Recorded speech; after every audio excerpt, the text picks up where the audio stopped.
Bonjour frères et sœurs et merci de votre fidélité. Que veut nous dire Jésus dans cette scène d'évangile?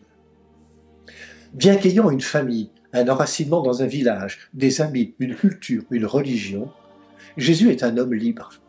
Et cette liberté, il la manifeste vis-à-vis de sa famille terrestre.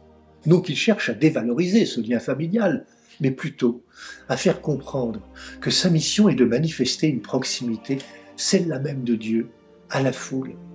Ici, ceux qui dans la maison sont ainsi en cercle autour de lui.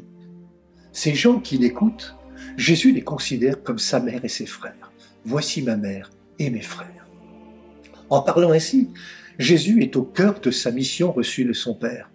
Il ne manifeste aucun mépris pour ses proches et ses liens de sang, mais invite à entrevoir un autre type de relation. Chacun est invité à une proximité, une intimité avec lui. Parole qui crée une nouvelle famille de Dieu. Nos amis africains aiment parler de l'Église famille. Une communauté qui n'est fondée ni sur les liens de sang, ni sur ceux de la terre, mais sur la réponse à un appel et un amour venu de Dieu. Et cette communauté naît de l'écoute de la parole qui est Jésus-Christ.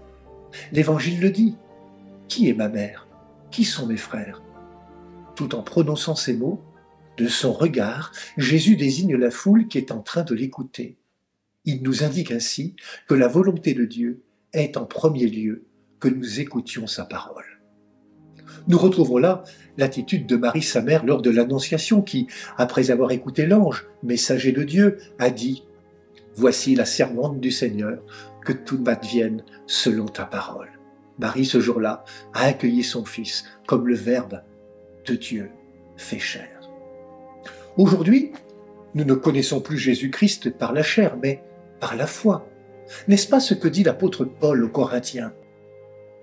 Car le Christ est mort pour tous, afin que les vivants n'aient plus leur vie centrée sur eux-mêmes, mais sur lui, qui est mort et ressuscité pour eux.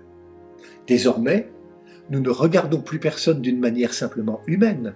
Si nous avons connu le Christ de cette manière, maintenant nous le connaissons plus ainsi. Si donc quelqu'un est dans le Christ, il est une créature nouvelle. Le monde ancien s'en est allé, un nouveau monde est déjà né. La nouveauté, c'est que Jésus élargit sa famille à celles et ceux qui cherchent Dieu d'un cœur sincère, à celles et ceux qui vont écouter et suivre sa parole. Frères et sœurs, n'est-ce pas là le commencement de la fraternité universelle? Bonne journée à toutes et à tous. Prenez bien soin de vous et des autres.